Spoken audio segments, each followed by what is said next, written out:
and you're ready to go. Okay, I'm good now. I'm good now. First off, thank you to the Refran team for inviting us. My name's Eric. My name's Brian from Erik's Deli Cafe.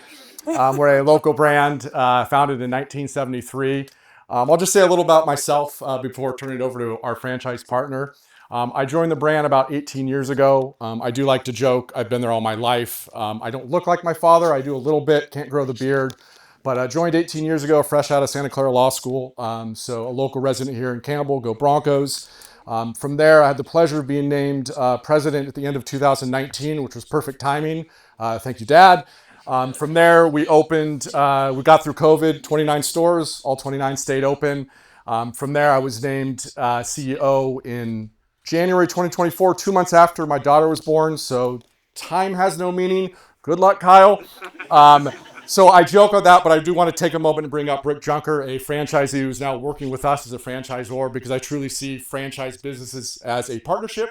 So without further ado, I'd like to introduce our franchisee, but also our director of franchise development, Rick.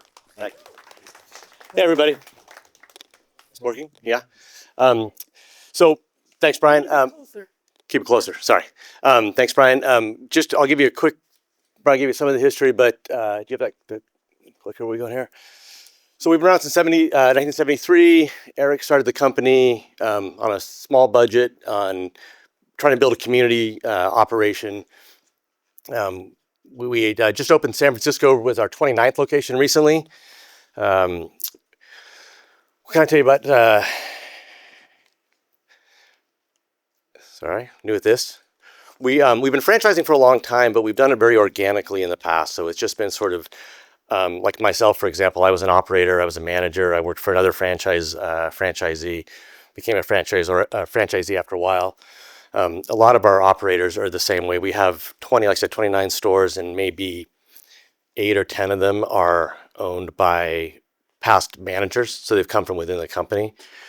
Until about a year ago, we haven't really sort of thought about not thought about franchising, but made it an intentional process. So we're just kind of getting that kicked off. Erik would say our 4 pillars here are what drives the success of the company: consistency, quality, service, and integrity. And we try to make that a sort of a basis for everything we do. Erik has always said, like, I can remember very clearly the conversation with them: consistency, consistency, consistency. It's got to be the same across all the locations.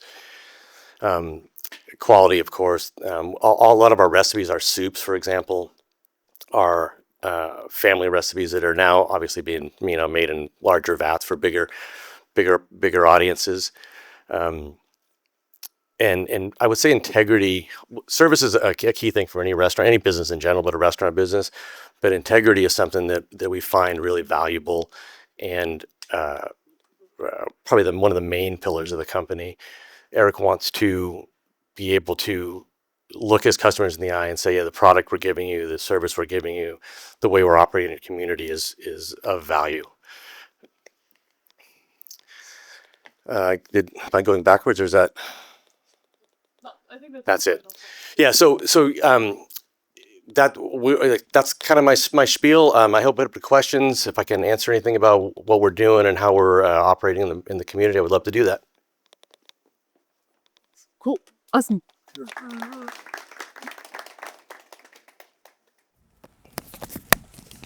Hi. If you were to look at your top 10 franchisees, what values or behaviors would you say that they consistently provide that rest of the franchisees should be aware of for your business to be successful? It's funny. I just tried to put together started to put together a testimonial for some of our efforts, and I'll talk to you about Timmy, who's our Watsonville franchisee, and she took over the company, or not company, her store 25 years ago, I want to say, and it was near the bottom in the sales, and now it's the leader in the sales in the company.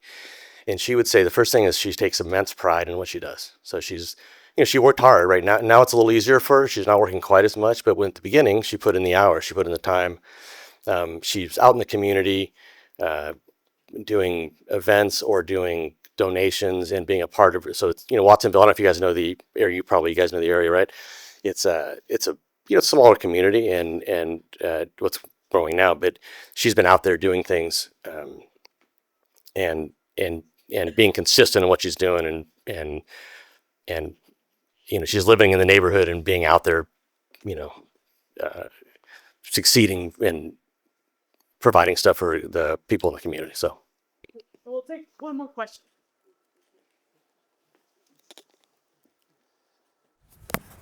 This is a very competitive space. I mean, you got Togo, Subway, fast food. I mean, why is Erik's unique? By the way, I've eaten at Erik's in Los Gatos. It's a great store. Is that your store? That's where I started. Yeah. Okay, all right. It's a great store.